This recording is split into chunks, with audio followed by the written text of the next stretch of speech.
Today's episode is co-presented by Columbia University's Zuckerman Brain Institute and was recorded in front of a live audience on October 4th at the Forum Theater on Columbia's campus. Please be sure to check out our other episodes, including one with Nick Kroll on the topic of puberty science. Don't forget to click subscribe, and please rate the show on your favorite podcast platform. It seems like, as a species, our default setting is to be empathic and to kind of share somebody else's pain. And there's actually evidence from modern neuroscience that when someone else is in emotional or physical pain, that the brain systems you use to understand their pain are the very same ones that would be engaged if you were feeling that pain. The thought is it gives you this vicarious sense of what it's like to be them. And I suspect a lot of that goes on in the context of folks interacting at a bar. Where you can drink your misery away.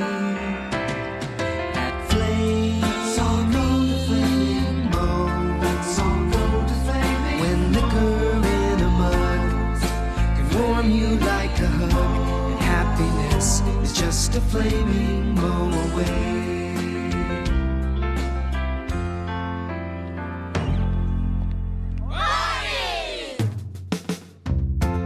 Welcome to Sing for Science, the show where musicians and scientists talk about music and science. I'm your host, Matt White. Each week, we'll talk about a song by our guest artist and how it connects with our guest scientist's area of expertise. Today, we'll be speaking with illustrious Simpsons character, Moe Szyslak, subject of the 1991 episode and song Flaming Moe's. The lyrics to Flaming Moe's characterize Moe's Tavern as a place where Springfield's downtrodden can gather in community. Moe is portrayed by six-time Emmy-winning actor Hank Azaria, who will also be joining us to offer his unique perspective on today's topic. Dr. Kevin Ochsner is a professor and former chair of the psychology department at Columbia University, where he directs the Social, Cognitive, and Affective Neuroscience Lab. The lab's work on emotion, self-control, and person perception highlight how our brains function in social contexts. Furthermore, Dr. Ochsner's work as a social neuroscientist looks at how and why it is we are wired to be social creatures, be it inside a bar, a church basement, or otherwise. The title of this week's episode on the podcast is Happiness is Just a Flaming Moe Away: How, When, Where, and Why Neural Systems Fire in Social Contexts. Columbia University, please join me in welcoming Dr. Kevin Ochsner and Mr. Moe Szyslak. Hey there. Look, there goes Professor Know-It-All and his long-haired friend there. How you all doing? Moe, are you there? Yeah, can you hear me? Yeah. Moe, were you able to hear the song that we just played? Yeah, I heard it. Yeah, that's an old song. Well, do you feel that it accurately sums up why patrons are drawn to your tavern?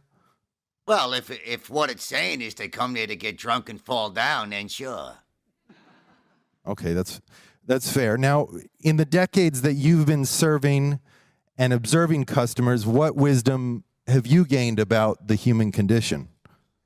Oh, geez. Well, look, pretty much I find everybody annoying, you know? And then they have a few and they get, they progress in stages there. Like they get tipsy, and then they get kind of fun. Then they get kind of real drunk. And then there's a phase I call vomiting. And then they find a back door right back into annoying. You know what I mean? Right. Okay. Well, so you have your hands full on any given night.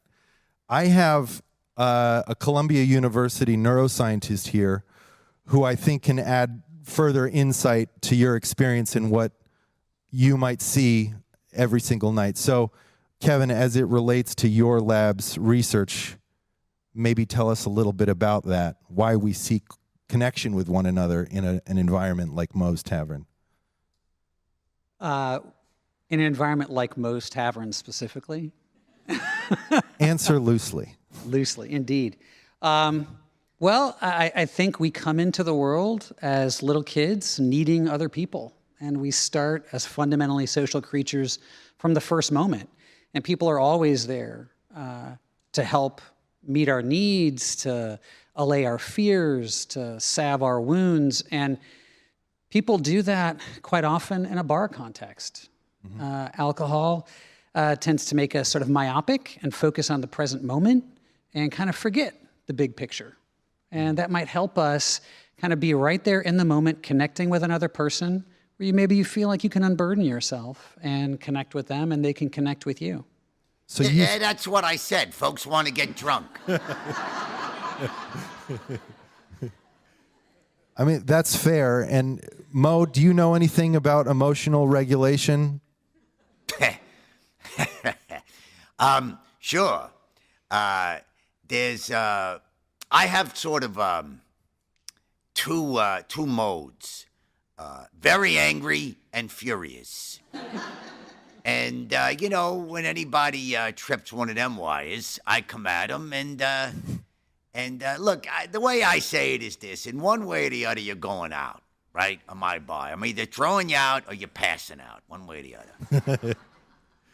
So, and let's talk a little bit about some of your more well-known patrons, because, what Kevin's saying is that we can sometimes help regulate one another's emotions in a social context like a bar. So is it fair to say that when in each other's company, Homer, Carl, Lenny, Barney Gumble, they provide that for one another?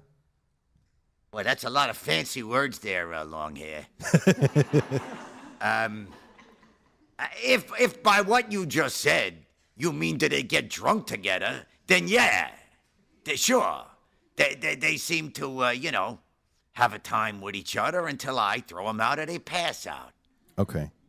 Well, Kevin, what's your perspective on that? Well, they certainly get drunk together.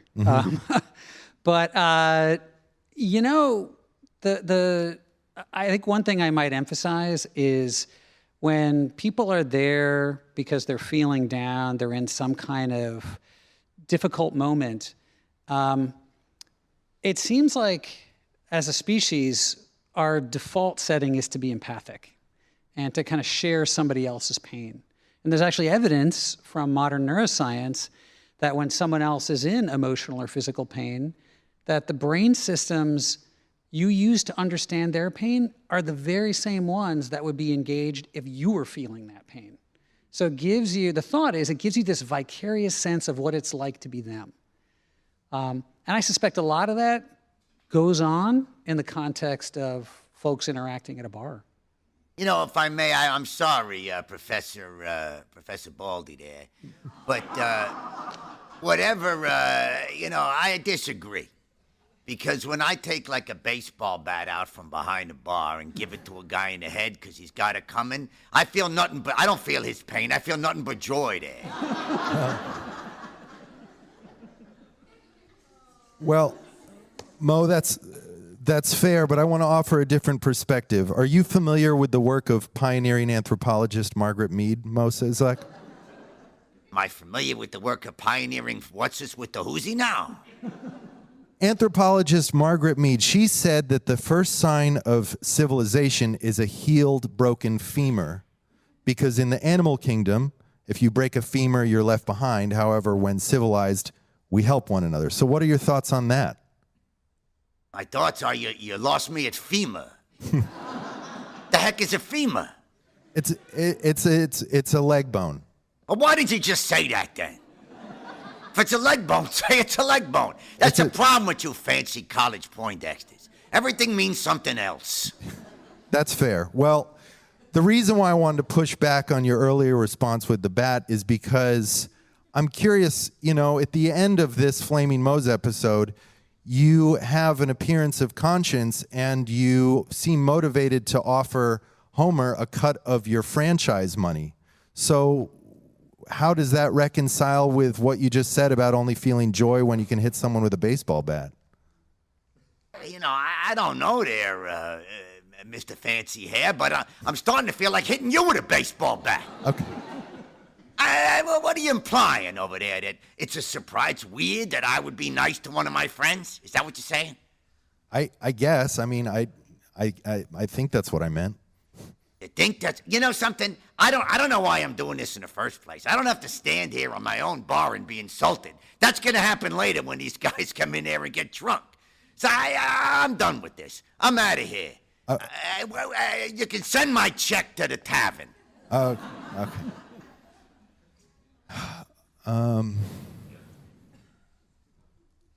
Okay. So, ladies and gentlemen, Mr. Hank Azaria.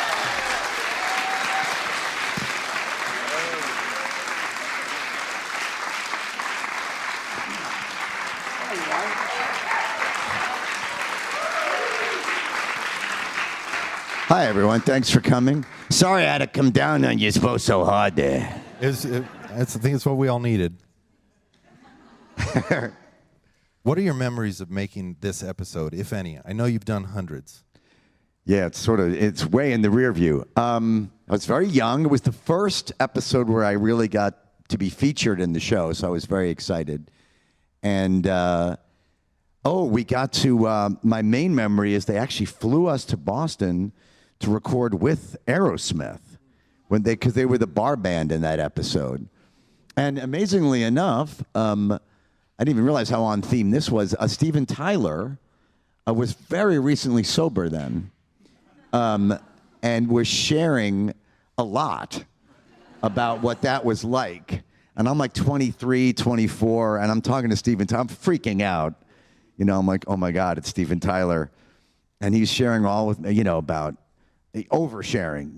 I didn't ask. Believe me, I didn't ask. So, Steve, I hear you just got sober. What's that like for you? He's like, oh, yeah, no more drugs, no more drinking. And I was a sex addict, too. I was like, isn't that just the definition of a rock star? I thought that was the job description. But, yeah, that's what mostly stands out about that episode. Well, because I'd read that, I think they'd asked that a joke be changed from free beer to free pickled eggs. Oh, I think you're right. So they were like real. Yeah, he was very all about, he was very grateful. He was really kind of full of joy and love and very happy to be alive. And I was really struck by that. So you were not sober yet at this point? No, I was years from discovering I even should be. Okay. It was amazing what a precursor to my life was going to be, that conversation. Well, because when you and I first met, you said, if I hadn't become Moe the Bartender, I would have become Hank the Bartender.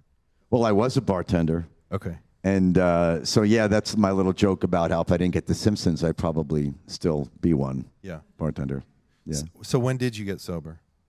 Well, not till later. I just turned 60. I got sober when I was 42, 18 years ago. I went into recovery about 7 years before that, though, for an Al-Anon, for codependence, for families and friends of addicts and alcoholics. That was my first experience because I had so much of that around me and some very close people. Mm-hmm. And then the short story is that I was such a caretaker, para-alcoholism, we call it. You take on the characteristics of the disease without actually drinking a lot. And so in that early recovery, it was all about, well, what do you like? What's if you're not taking care of somebody else, what would you like to do? And one of the things I realized I really liked to do was drink. And so at first, I really did. And at first, it was kind of healthy for me to go and have my own good time, and then that got away from me. And 7 years later, I had a hard time stopping, and I went into AA.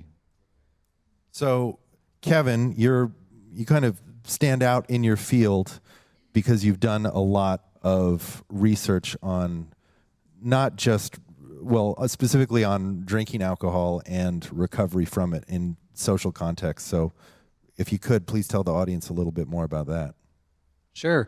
So the work that we do in my lab, I think that's very relevant to what Hank was talking about, is we study brain systems that are involved in triggering an initial emotional response. It could be, in the case of someone who's alcohol dependent, just seeing a beer ad or walking by a bar, or you're at a party and you see people drinking. And in clinical circles, they talk about something called cue-induced craving, where it can just trigger this quick response like, oh, I kind of want to go and do that. It doesn't necessarily have to mean you feel good about it, but it's that sense of craving. Like if you're a cigarette smoker, you can feel it in your fingers, people will describe.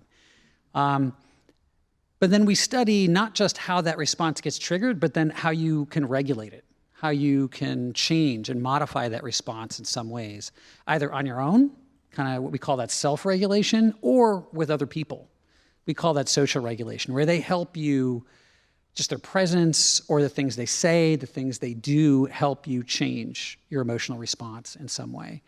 And maybe most relevant to what we're talking about, we did the first brain imaging study of somebody who was a group of people who were substance dependent. They were smokers, getting their craving for cigarettes triggered and then trying to regulate it. And the cartoon version of it is shown there on the screen on I guess it's your left-hand side, where it's like parts of the evolutionarily newest and kind of biggest, unusually biggest in us, part of the brain, the frontal lobe.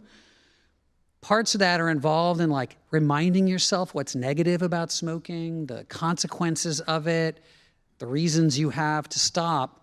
And that ends up turning off or influencing, turning down kind of evolutionarily old subcortical parts of your brain that triggered the initial craving. And that was kind of like the ship that launched 1,000 other ships. We've done subsequent work on that. People have done it in the context of alcohol, cue-induced craving for alcohol. But maybe that answers your question? Well, so when you, like, we're looking at these regions in the brain, and is that just, they light up, you measure it with what? Increased blood flow? Is that how it works? So if you guys have ever had an MRI scan, they put you in this big, what looks like plastic box on a bed that slides in there. If you end up with like a black and white picture of what it looks like inside your head, that's a structural image, just the structure of your brain. When we're doing this stuff, we're looking at kind of activity. So when you see a picture of alcohol, what parts of your brain are more active? And we measure blood flow. Yeah. So it's an indirect measure of the brain being active. So can you tell us more about the right-hand image there, about social regulation? Yeah. So social regulation is something we do all the time. You know, when we talk to friends who are having trouble, when your therapist talks to you, they're the regulator and you're the expresser of emotion. Parents do this with their kids all the time, at least up to a certain age, if they let you. And the idea is the figure on the left, the blue, is kind of using their frontal lobe to interpret and understand the person in green's emotional responses, which are kind of the brain systems that are symbolized by the little red circle, and the things they say, the things they do, even just their simple presence can end up changing the way in which that person's emotion systems respond. And this is a cartoon version of it. And then the brain regions below are also for another piece of it that's really specific to the social context. There's a whole system in the brain for understanding thoughts and feelings. Like anytime you say to yourself, oh, God, I feel like crap about that, or I feel like that person made an off-color joke and I'm so embarrassed now, and so on. Just the language, retrieving that language, it's so important to us. There's a whole system in the brain that seems to be really important for that. And like the one brain structure that's unusually big in us, Homo sapiens sapiens and every other primate, is right here, and it's part of that system, right? And it's the system we use, like kids use it to understand the first time the perspectives of other people, and so on. So when you're trying to understand somebody else and help them, that brain system is really, really important. Did you tell me when we first spoke that the size of our brains corresponds to the size of the social group that we exist within? So there's a British anthropologist named Robin Dunbar who first put this idea forward that there's something called the social intelligence hypothesis, that the driver of us being this unusually smart and creative and flexible species that made us this crazy dominant organism on this planet was really the advantage we get by being social. Like, by working in groups, we can do so many things we can't do otherwise, and that we needed to be really smart in order to understand each other and all our emotional and social complexities, to negotiate, but I think really importantly, and sometimes it's underappreciated, to emotionally support one another is another piece of it. And so his idea was that you can chart brain size across primate species, across the size of like the largest group that you tend to be a part of. And there's this sort of linear relationship that he initially charted out between like size of your cortex, which is like the outer surface of the brain. It's like imagine you took like a piece of paper and crumpled it up, and like the little bumps, the little ridges are what you see in a brain diagram. Like the surface of your brain, the cortex just means bark in Greek. It's like one continuous sheet crumpled up to fit inside your skull. Say that about the bark again? The Greeks named a lot of brain structures, right? And they just named it for stuff in the world it looked like to them. And so cortex means bark. Oh. Because it looked like the bark of a tree to the Greeks. So I was wondering, when we were chatting a bit backstage, I was wondering, so the evolutionary advantage, it was a huge advantage to be empathetic, relate to each other, connect with each other, emotionally and otherwise. For sure. Absolutely. Yeah. I mean, if you're trying to work together as a team to accomplish something like agriculture, early on, would that have been possible if people didn't work together in groups? Just the survival advantage. Some people draw an analogy like with early human groups, early primate groups, and just like imagine like some species of, I don't know, wildebeest or something on a savanna somewhere where you may note if you watch them, if you watch like one of these Richard Attenborough series, you'll see they're all standing there together in a group grazing, but there's always one up with their head up looking around. And everybody else gets a chance to eat while one person watches and they take turns.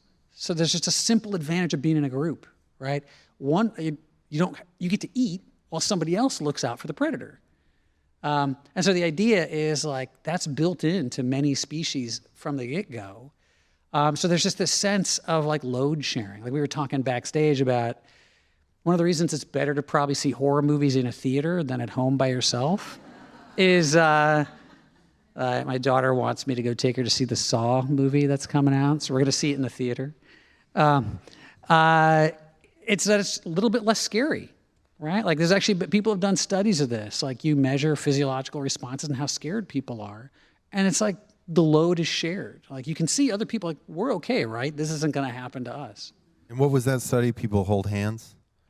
Oh yeah, that's another study in this domain. A fellow named Jim Cohen at the University of Virginia. He first did these studies just showing that if you're in physical pain, they can give you like a little thing on your arm that heats up. It feels like you just spilled your Starbucks on your hand and it's burning hot. You just heat this up on somebody's arm. You can show, or you can like give them a little electric shock. Yes, these things happen in psychology studies. If you're just holding the hand of your relationship partner, it's physically less painful. Other studies like Naomi Eisenberger at UCLA has done studies where you just see pictures of your relationship partner, and just seeing that can down-regulate your experience of physical pain.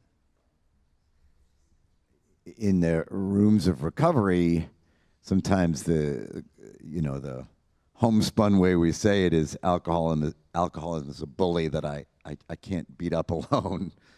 And you literally need folks, but if you're together, you can take him, the bully, and that I've definitely, whether it's codependency or drug addiction or alcoholism or food or cigarette, you name it.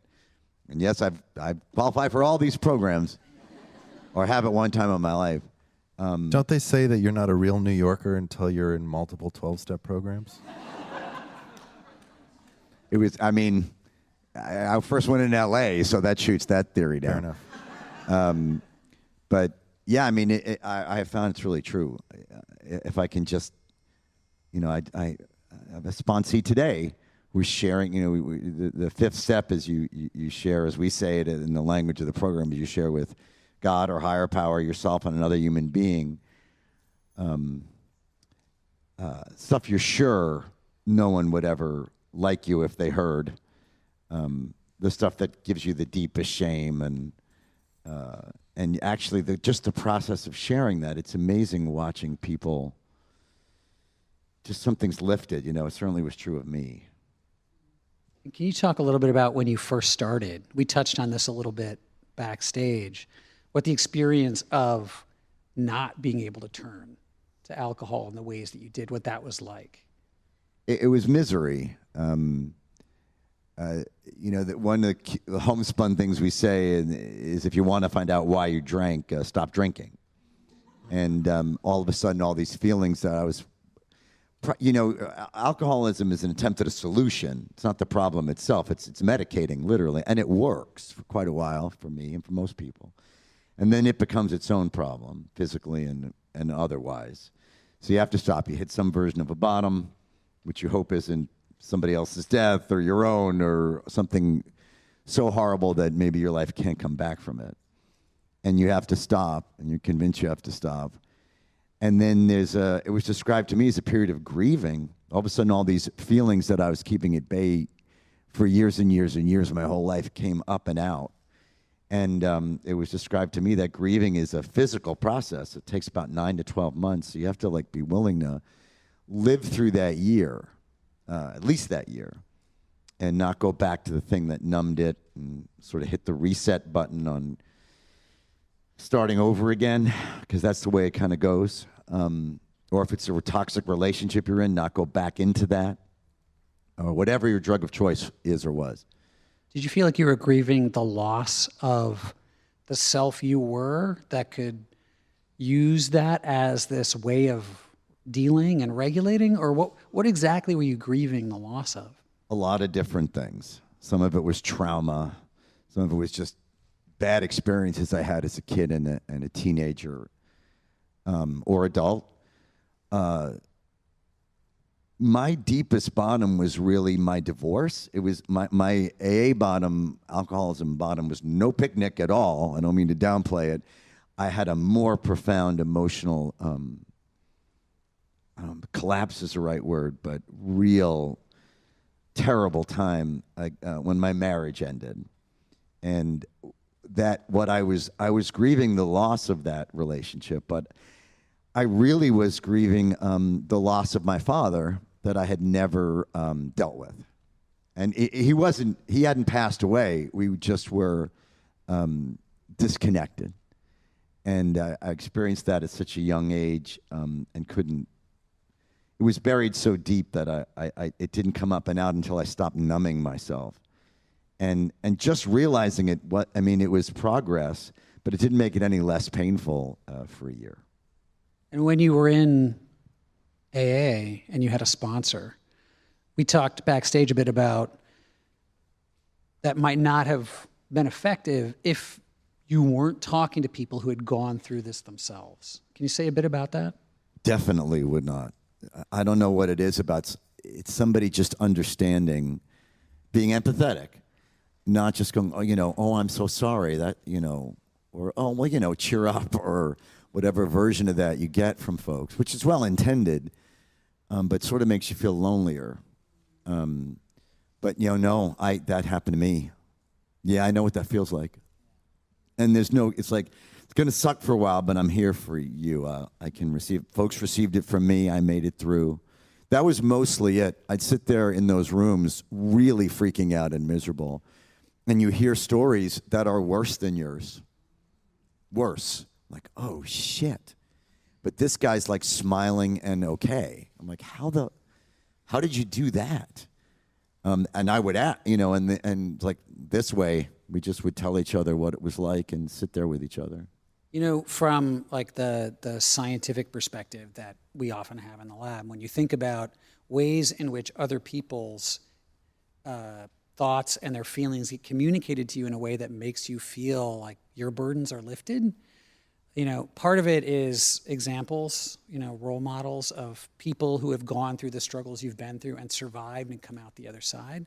And they can offer you that kind of perspective that you can sit with and tolerate the pain that you're going through. Like, part of that depends on whether you think your experience is similar to theirs or not.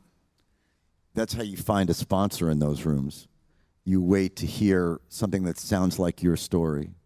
You go up to that person and say, will you sponsor me through this? And all sponsor means is you read through the steps together and you just share about how that's hitting you, and you just talk about your life based on how can I maybe bear some of this stuff if I'm not, dousing myself with drugs or alcohol or whatever else. Kevin, how would you navigate studying people who are in an anonymous recovery program? I'm just curious, and this is kind of it's an evolving thing about, because one of the traditions of AA was that anonymity was sacred, but I'm curious, because now that we're studying these things, how would you go about that, like in official capacity representing Columbia University? Just from a pragmatic perspective, we don't need to get into the nuts and bolts weeds of that kind of thing, but you'd have to be in contact with people who are in one of these groups. And anonymity doesn't, when you're doing science, it doesn't mean you never meet them or know their name. It just means the way that you record their data never includes their name along with what you learn about them and their experience. Any measure you take of their emotions, their feelings, their thoughts, you might have them report on their phone, give them little reminders of remember, if you have a craving for alcohol today, this is what we want you to do. Scientists like me, we collaborate with some folks at Columbia Medical School that study alcohol dependence, where you do studies that give them little smartphone pushes, reminders of things that they need to do in their daily life. And then you try to measure what their outcomes are, what their trajectories are. You can tie those reminders to geographic locations, right? So if someone is near a bar or a liquor store, those locations are in the app on their phone, and it gives them reminders or even alerts a sponsor and says, hey, this person's near this place. They're near Moe's. Uh-oh, don't go in. I hope they don't actually do that. Hank, I'm curious because, I've revealed on a number of these episodes that I'm in recovery and sober, and one of the traditions is to maintain anonymity at the level of press, radio, and films. How do you navigate that as a public figure? Something I've given a lot of thought to, because it was years of recovery before, and I was asked a lot to do things like this, or even just speak publicly in a non-recorded way, and I would say no because of that tradition. There are good reasons for it, that tradition. The main reason, as it was always explained to me, was that a lot of folks would get sober in AA. There's lots of ways to get sober, by the way, not just AA. But and then they would go public out of gratefulness and well-intentioned. Oh, I got sober in AA, I'm so grateful. And then 2 weeks later be publicly, wasted. And that great advertisement for AA and sobriety there. And that was sort of the main reason.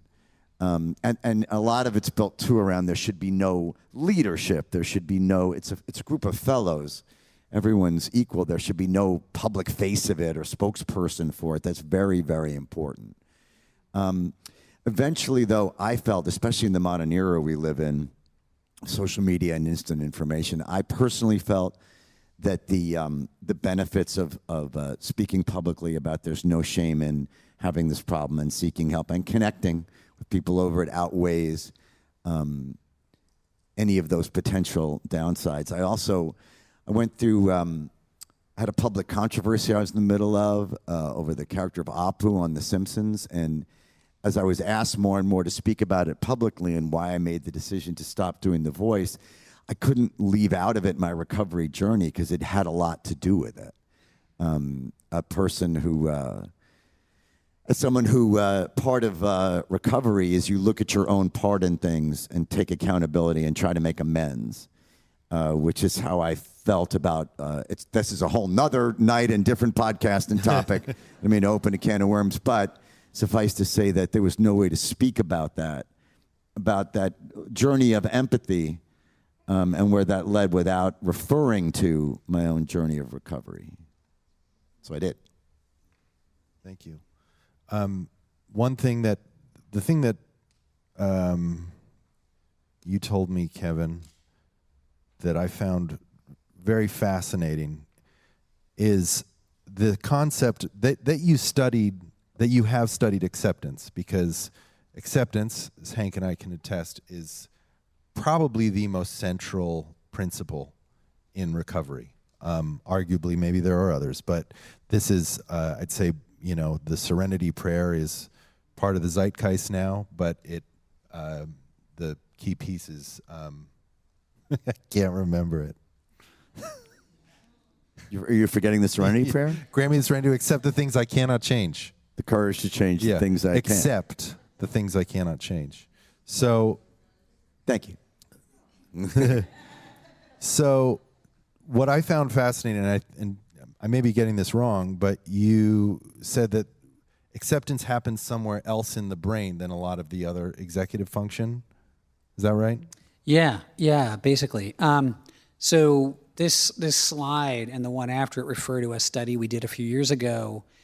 We just and the idea of acceptance for us wasn't coming directly from the AA context. It was coming from kind of Buddhist psychology and Buddhist traditions. And the former Which I think is kind of the same thing. Yeah, we talked about that, yeah. Yeah, there's a lot of wisdom that's been around for thousands of years. But the basic idea of acceptance is something bad might happen that makes you upset. And the Buddhists talked about that as the first arrow that causes an initial injury. But then there's a second arrow, which is a wound that you cause yourself, where you might be sad about something, but now you're angry because you're sad, and then you're afraid of what the anger will do because you're sad, and you've made an emotional mountain out of what was a little molehill. And the idea of acceptance, and there are whole kinds of therapy built around this.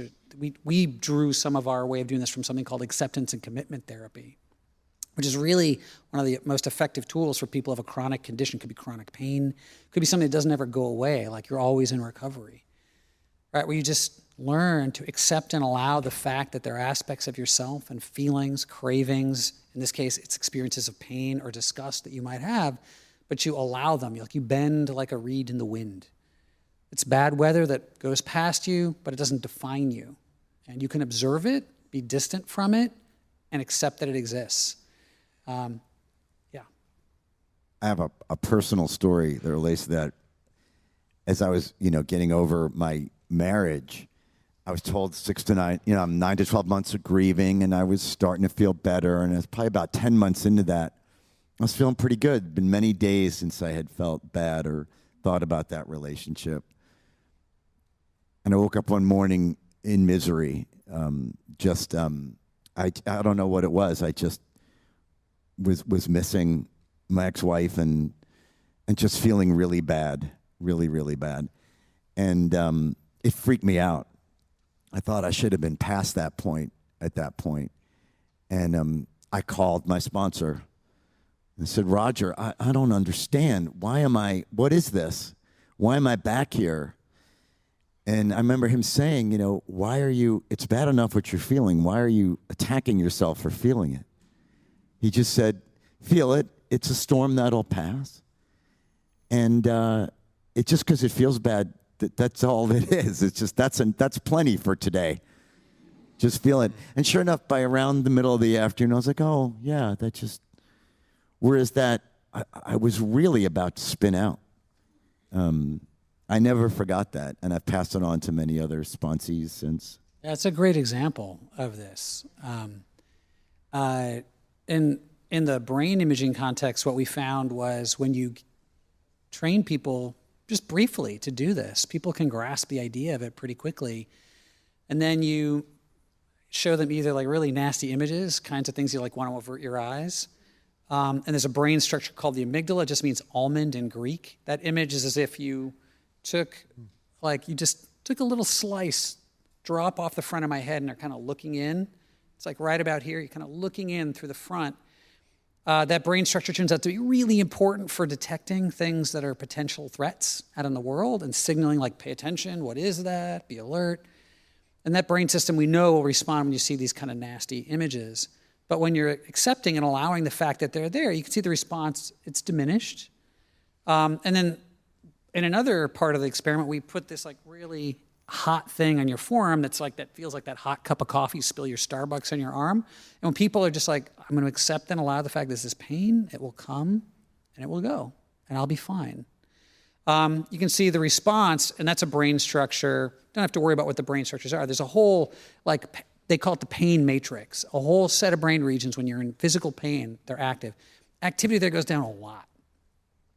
But the striking thing was, in contrast to other ways of regulating your emotion, like in cognitive behavioral therapy or dialectical behavioral therapy, all these kind of very Western means of training people to logically reanalyze something. You know, you're having this feeling, logically analyze whether there's really a basis for you to feel that. Like, you're over-interpreting this. It's like the wrong interpretation. That stuff involves all this frontal activity up here, turning off parts of your brain that trigger emotion. But for this, there's nothing here. There's no frontal lobe involvement at all. And believe me, we looked for it. We sat on these results for a while thinking we did something wrong. Like, it's gotta be there. Control, by definition, is this stuff modulating something else. It's like the conductor of the orchestra telling the emotional instruments, stop playing so loud. But we didn't see it. And Hedy Kober, the first author of this paper, who herself is a Buddhist, always said, like, that's what Buddha would say. It's like, yeah, you're just not, it's not the second arrow. It's like, okay, things feel bad, but maybe what we see in a lot of our brain imaging studies of emotional response is the amplification on top of a response that otherwise would have been smaller.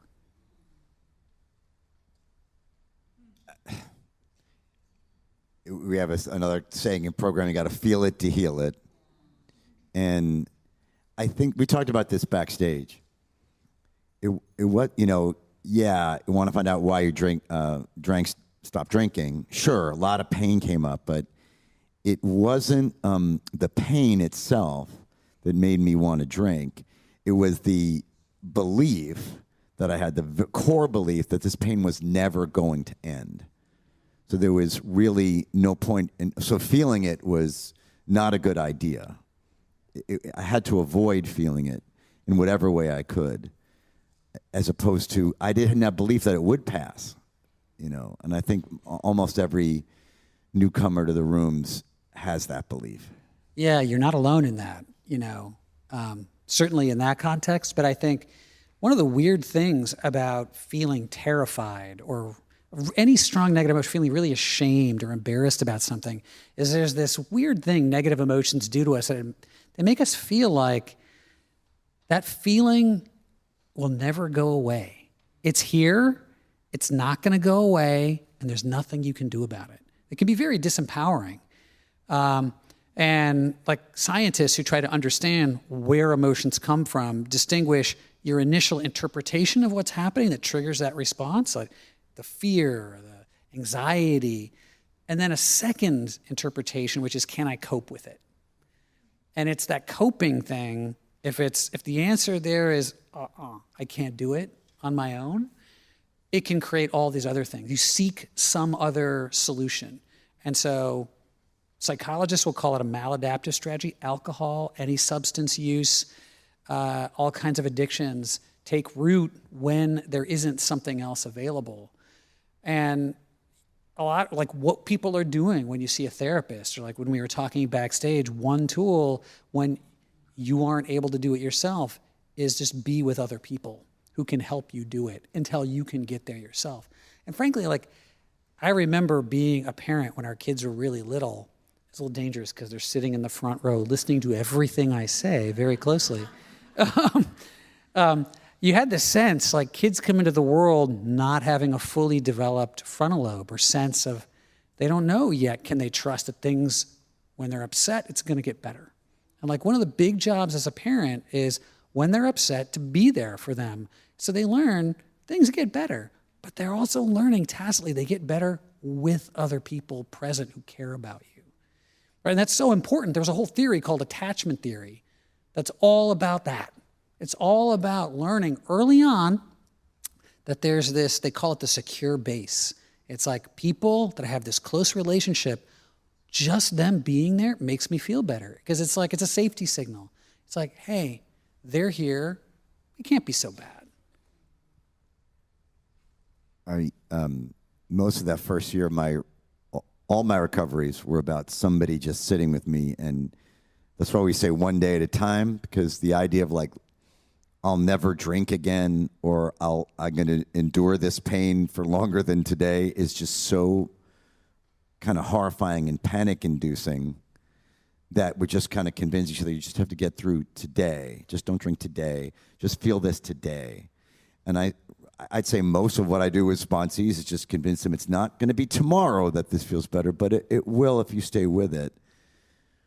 Eventually, and I'm a living example, and my sponsor was a living example to me, and it's just, convincing folks to stay with it long enough before you turn to the maladaptive choice, which I understand wanting to turn to. You really believe that there's just no way out.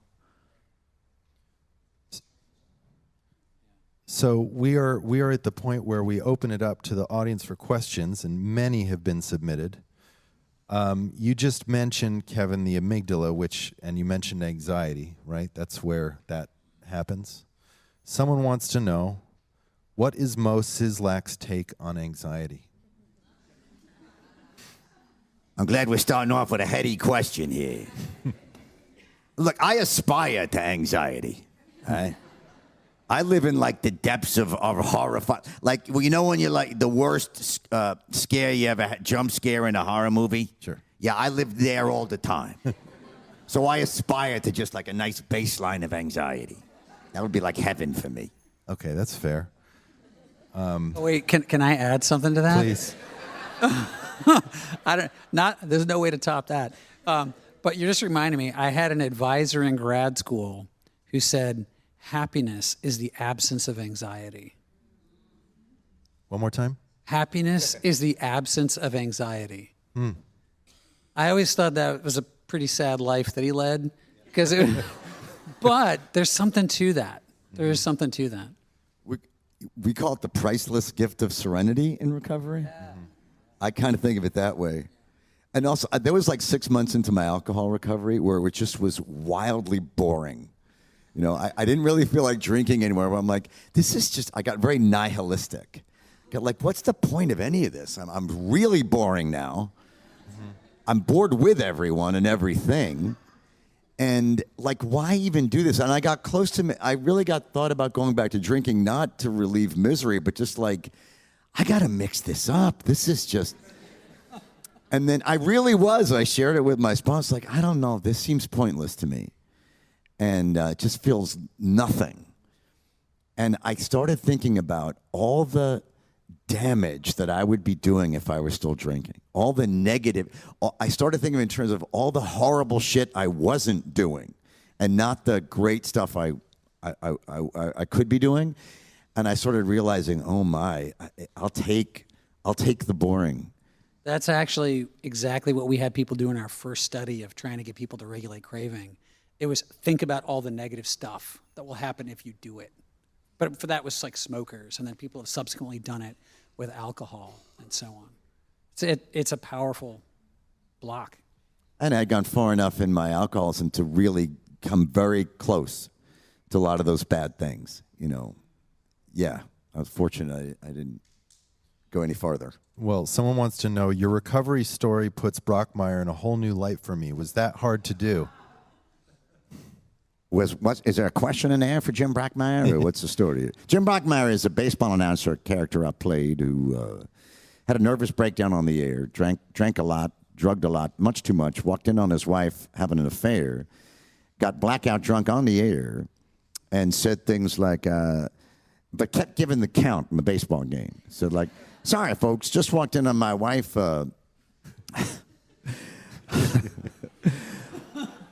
With, I don't know if your kids know this, but it's called a strap-on. And she was ramming my neighbor Bob Greenwald, and I do mean right in the ass as Johnson swings and misses at a breaking ball 0-1. That's Jim Brockmire. What, is there a question for Brockmire now? I think the question is for Hank Azaria. Was that hard to do? No, well, I played an alcoholic, drug addict in that, and was always drinking and drugging on the show, and I really loved it. It was really fun to like revisit. It was like watching a horror movie. Was it cathartic? Or? Yes, it was like the fun of watching it play out. But thank God I'm not really getting my head chopped off by Freddy Krueger. And some of it I realized, like sitting there and I got just drinking iced tea, but as whiskey, and I kind of got kind of drunk just from the ritual, like the muscle memory of sitting at a bar and knocking them back, and it was kind of fun. Yeah, Don't they call that a free lapse? I guess. Yeah. When you have Is that that a relapse term? dream and you wake up and you're like, oh, and like, oh wow, I just got drunk for free without any real consequences. Yeah. What are you going to say, Kevin? I was just going to say the brain learns to associate all the physical stuff that you did with the feeling of having the alcohol. So if you do something that just resembles it, it's going to cue that stuff up. It's like when you drink a diet beverage and you still have a spike of insulin. Like, they're not good for diabetics to have because your brain has come to associate the sweet taste with the sugar in your system. And in anticipation of the sugar being in your bloodstream, you drink the sweet drink, the insulin gets released. I mean, that's kind of a key to acting. Well, yeah, I did it. I won't go into the long story, but I started smiling a lot more because I sort of needed to, because I was very grumpy about a certain thing, and I decided just to smile. And that came out of program, kind of working with my sponsor. And, I realized my body doesn't know the difference between a fake smile and a real one. I started actually experiencing more happiness and joy after a while. And conversely, like, I did a Holocaust drama about 25 years ago. And about a week in, and I'm not a method actor. I go very outside and I do voices and sort of character things, and I don't really try to relive stuff like some people do. But lo and behold, after a week of shooting this, I was getting very depressed. I was like, what's wrong with me? I was like, well, I'm sort of reenacting the Holocaust every day. That's, not a pick-me-up. And so I started having to watch comedies at the end of every day to kind of cleanse my emotional palate, and it worked. But yeah, so pretending to drink was fun. Okay. By the way, there's some evidence that if you give people Botox injections, their emotions get a little weaker. Oh, from not having any expression? Yeah, for not being able to have the facial expression. There's this old idea from William James, a psychologist, called the facial feedback hypothesis, that part of the emotional response is reading out kind of how your body's responding, which happens before you become conscious of even what you're feeling. And it turns out you have people pose facial expressions. They'll start to feel the emotion that goes along with it. But then by extension, if you give them Botox injections, we actually did a study like this, their emotions get just a little bit weaker. Not a ton, but just a little bit weaker. Did you administer the Botox too? Sorry? Did you administer the Botox? No. We recruited people from a clinic. Okay. Oh my God, there's a whole backstory to this. Martin Short, I think he used to do a character that was a Botox doctor on SNL. It was the actual guy, the guy in real life that he was imitating. Yeah. We went to his clinic. We got his patients. Oh, wow. There's a sad story there if you Google it, but we don't. It's not Zizmore, is it? Pardon? Zizmore, the guy that's on the Subway ads? Dr. Zizmore. You don't mean Mo Sizlak, do you? No, I don't. Wait, someone wants to know what's the origin of Mo Sizlak's last name. Are you hip? Do you know? It's Polish, and I think like most of the names on The Simpsons, it's some writer's childhood friend. Yeah. Usually that's the last name. Okay. Someone wanted to know, as society moves more online, do you believe the human species is forgetting the basic things that makes us human, empathy and social interaction with others? I think that was for you. So I'm not a Luddite. I'm not anti-technology at all. And I don't think it is. I think the very ubiquity and popularity of social media is a testament to how social we are as a species. It's just another forum, another mode of expression.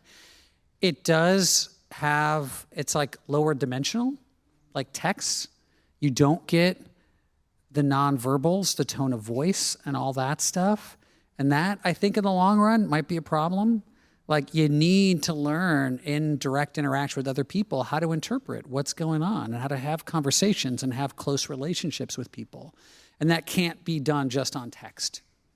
But I think we're correcting for that with the exclamation points, the over. And the emojis for Yeah. sure speak volumes. What? Okay, introvert extrovert development. How does this occur in the brain? Do you have an answer for that? No, I do not. Okay. Ugly comic book guy does. Okay. Fill us in. No, I really don't. That's very interesting, though. It is. I don't mean to be flip about that, but I think personality is something that's complex enough that it wouldn't just boil down to like a brain system or something like that. It would be about like a complex set of things you've learned over time. It turns out there's probably some genetic predisposition to be more of an introvert or an extrovert. But these effects kind of appear pretty early. Like there's developmental psychologists who look for kids that sort of temperamentally look a little more inhibited.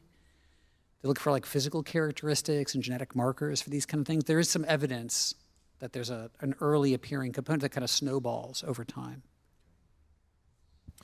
Are kids better at mindful acceptance than adults because they don't have a fully developed frontal lobe that creates the second arrow?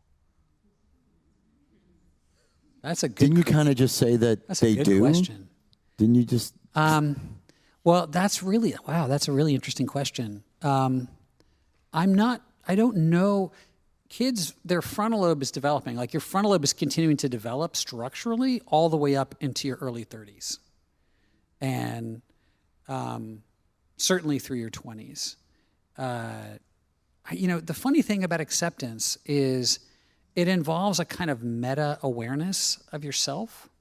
And we've done other stuff with it, actually, with college students that's coupled with like reminders and measures of their alcohol consumption in daily life, with Emily Falk and a bunch of other people at the University of Pennsylvania, where it's not, the frontal, it's not the same as the other things. In that sense, being frontal, it's not like effortfully trying to rethink and rejigger a response. But there is some kind of meta ability that I don't think kids might have yet. But I don't know. That's a really interesting question. We should study that. Okay. We got time for one more. I bet it might depend if there's someone there to help them model the acceptance. There's actually this really interesting phenomenon called like maternal presence, that for a lot of mammalian species, if mom is there, it's kind of a signal, and mom is not looking afraid, it's a signal that things are okay. And they'll like explore environments that they would otherwise be fearful in. And in fact, there's like this phenomenon, this tool, like this method called fear conditioning, where you learn to associate like a bad outcome with like a light or a tone. Like it's classic, B.F. Skinner, if you know who that is. It turns out in like rats and even in people, you kind of can't fear condition when mom is there. Like They haven't met my mom.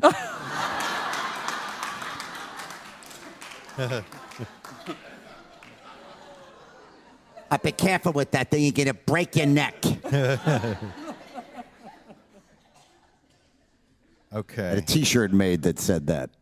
No, really. I mean, we talked about that backstage. One of the things that my wife and I learned early on, the good advice we got as parents was, the little one falls and falls down in the playground. They immediately look at you, as you said. They look to mom or dad, and you don't want to go, oh my God, and you also don't want to go, you're fine, because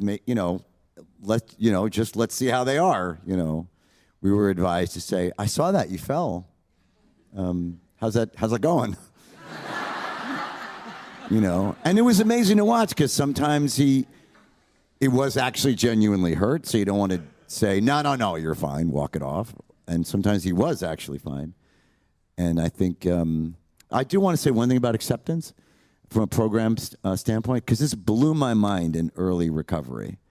My sponsor just said to me really simply, because I was really having a hard time with it, like, isn't that acceptance? I mean, that means I'm supposed to like condone all the awful shit going on personally and in the world.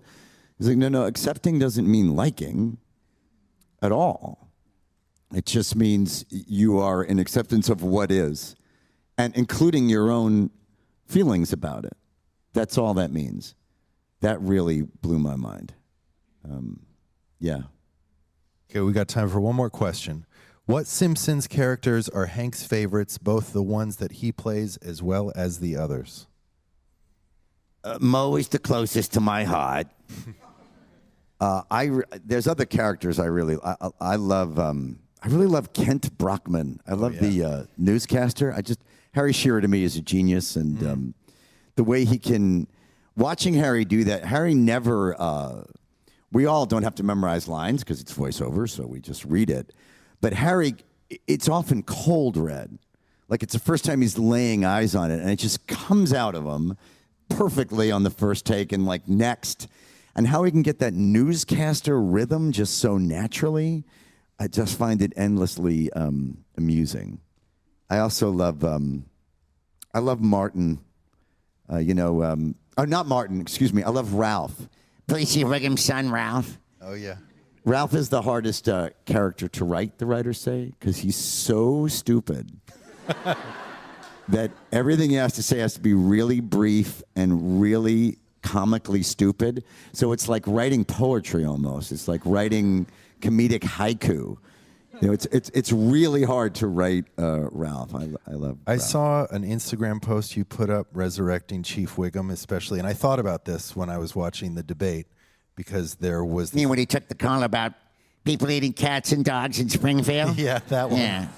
That went viral, as the kids like to say. I know. How did that first come on your radar that had happened?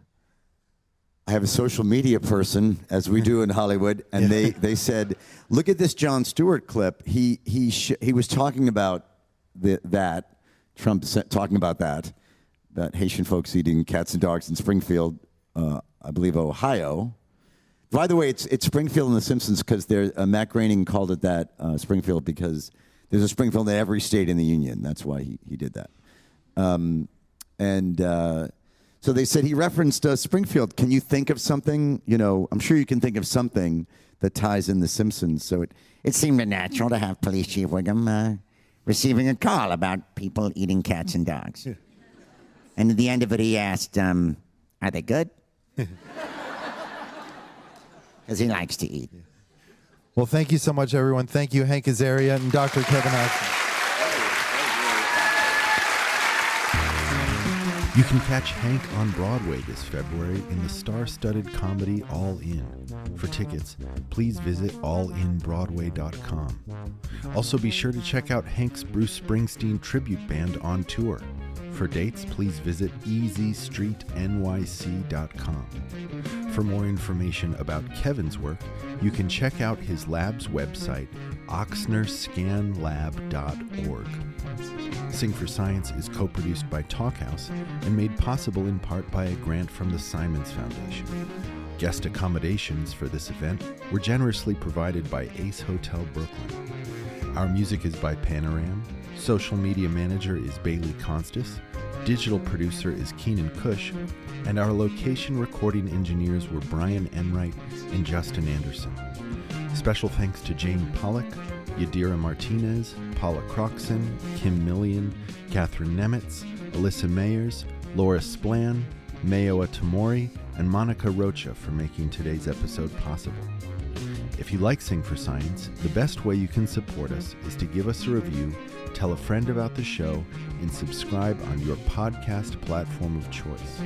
For more information, please visit singforscience.org and follow us on social media at Sing for Science. Thanks for listening.